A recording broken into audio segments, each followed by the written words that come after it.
Hello, I'm Annalouise, and today I'm going to be talking about one of my favourite topics, which is what is intimacy? When I say the word intimacy, what comes to mind for you? Like if you just take a moment, what words, what feelings? It's a powerful word that can have a lot of cultural associations. Certainly when I've worked with people around this territory before, it can bring up fear, it can bring a sense of, it feels a little bit scary to be talking about intimacy. I'm not sure whether I want to go there or not. And I'm going to invite us today into a way of looking and feeling intimacy in a different way, a way that I feel is more truthful, more open, gives us more freedom to experience true intimacy with more people, with ourselves, with our experience. The word intimacy perhaps can be culturally associated with nakedness, or perhaps even having sex or having sexual energy between someone. But really, intimacy, I think, is about two things. It's about intimacy with our experience, being incredibly intimate with our experience, and then also intimate with others. And that can be in the slightest moment or for a lifetime. Let's start with experience. So intimacy with our experience, what do I mean by that? I mean the ability to touch into our experience like we're just softly, gently embracing it, whatever the intensity of the experience might be. So even when there's perhaps vibrations of rage running through my system, I like to choose to be able to just almost palpably touch those sensations in this really open and gentle way, and allow the meeting of the intimacy with, say in this case, the rage, and for it to be gently unfolded into whatever wants to emerge without playing through the typical emotions of rage or whatever's going on behind that. And in doing so, it feels so magical. I get to feel where the rage is maybe traveling through my body, what parts it's shutting me down from, what parts is it trying to engage, what parts of my heart can I feel, what parts I can't feel. And it becomes such a beautiful, inspiring, mesmerizing time. And that's perhaps not what people would mostly associate with connecting with rage, right? They might not use those words, but for me it's incredible. It's totally incredible. And whatever emotion that might be, it might be excitement, it might be rage, it might be sadness or grief.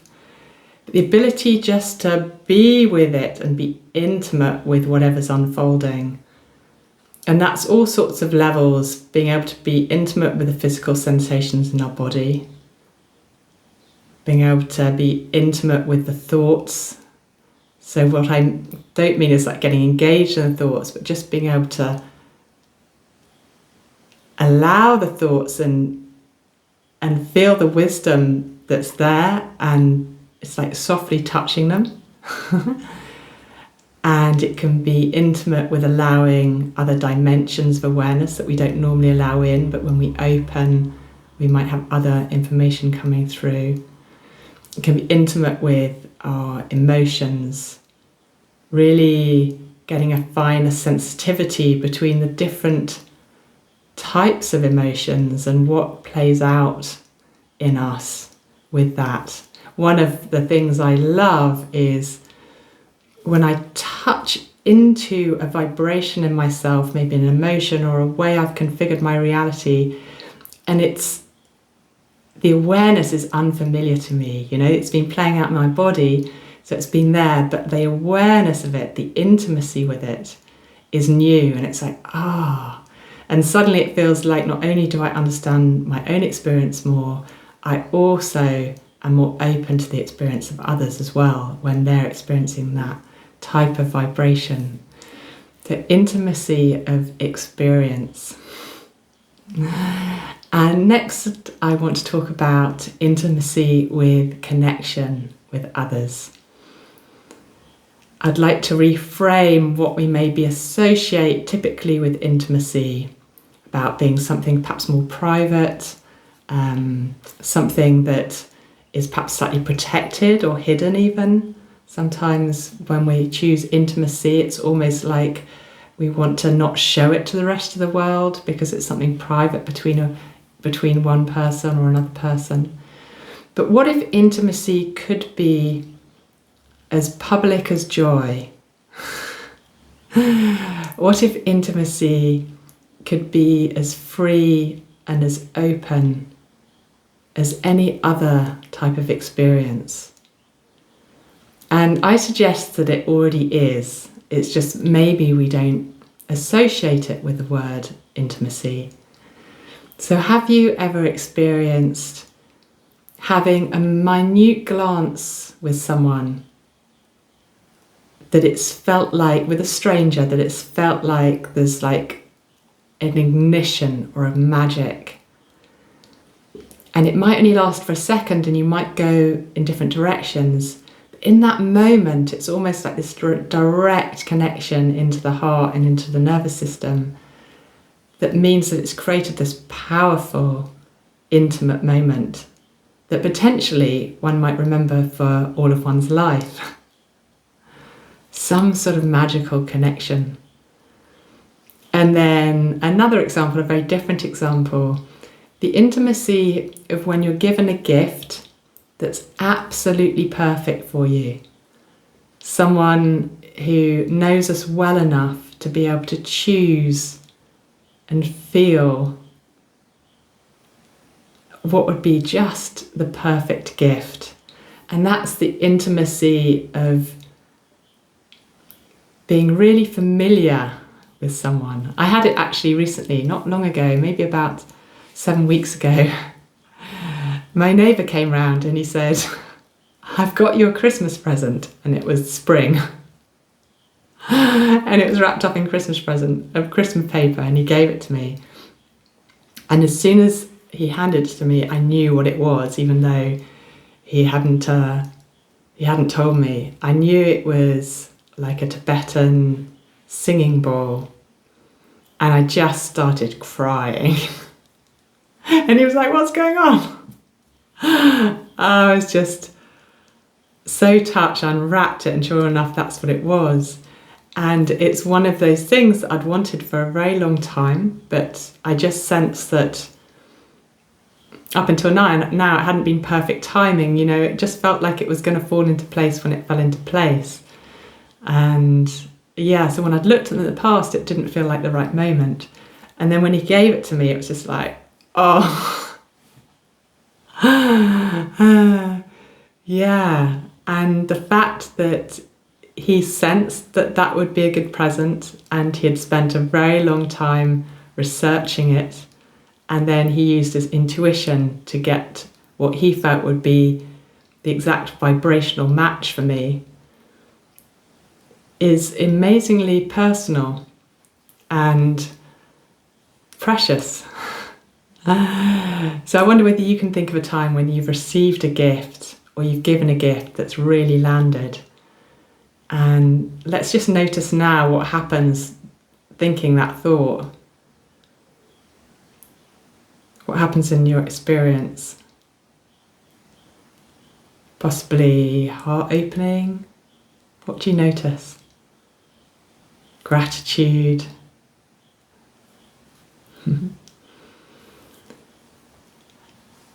What other examples of intimacy that we can look at to bring it into the everyday?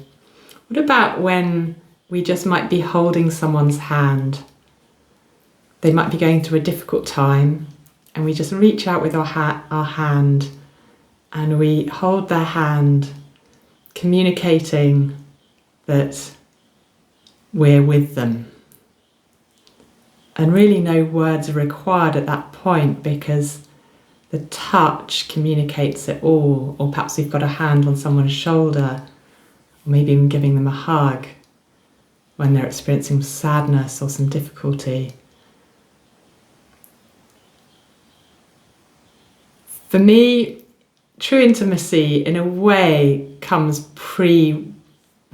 So we start learning words when we're a little bit, we're not a baby, but babies are already experiencing intimacy. They're experiencing intimacy in their mother's womb because they're not separate. They've got the fluid all the way around and they're absolutely connected to their mothers. There's no question whether a baby is having an intimate experience with their mother because they are so connected. And then as a baby emerges and they're not speaking, they're operating in a much more energetic state, not using words. Even what's coming in through the sensories hasn't yet formed mental models. And it's an intimate experience with the environment and the people around them. And one of, I think, the secrets of inviting more intimacy within ourselves and the people around us is dropping into a place of greater energetic openness, and more of a feeling space rather than a verbal and mental space. So being able to feel when touch is called for, when being able to feel what's happening in our system, and being very finely attuned to other. So it's really interesting, right? Like people can associate intimacy with perhaps having sexual contact with someone, but sexual contact can feel completely non-intimate. It can feel the opposite. It could feel very alienating and the fact that you're not feeling met, or it could feel very intimate. And so intimacy is that quality of being able to listen to another, being able to listen and to respond to another in a delicate and sensitive and needy or wanting way. It's that open listening and trusting the delicate impulse that's there. I often notice with people, our discomfort in ourselves often means that we stop listening. So sometimes people can go and give people a hug when perhaps they're not ready for it, because there's something being triggered in themselves that means that they're wanting to get that contact and they're perhaps just uncomfortable with the sadness that's happening or whatever's arising in the moment. Whereas if we can stay open to our experience and say, for instance, some sadness that's been triggered, and also stay really in listening to the other, then rather than sort of suddenly make a movement into a hug, we can just gently allow our bodies to come into an intimate connection that feels boundaried and safe and really, really precious. I remember one time when I was with a lady who had been quite traumatised, and she just had a very difficult experience over the last few hours before that moment. Very, very difficult experience. And I just sat opposite her and I trusted my body to move in the way that it wanted to do so, and just very little by little my hands reached out to her. And then in a moment she just came and gave me a big hug, because in that moment she suddenly felt safe to connect in that way. And it was so precious. It was so precious. And I feel like it was only in my listening that it allowed that intimacy to be unfolded. So So what have I talked about today? I've talked about our stereotypes around intimacy, the possibility to see intimacy in our daily lives and in the small moments. I've talked about the intimacy that we can have within our experience and what we can invite in that way to make all our experiences deeper and more meaningful. And also intimacy in relation to others and how we can use this energetic listening to make all our connections in our life more magical and more trustworthy. So I hope you found this interesting. I'm curious to know your thoughts. Please do post them below in the comments section. And if you want to hear more about my work, you can go to www.resonating.love. And I would appreciate if you would share this video with anyone that you think it might resonate for or it might be helpful to. And do press like if you have done, and you can subscribe to the channel and press the little notification bell. Wishing you a wonderful week with moments of pure intimacy and greater sensitivity and listening and wonder at the nature of human experience.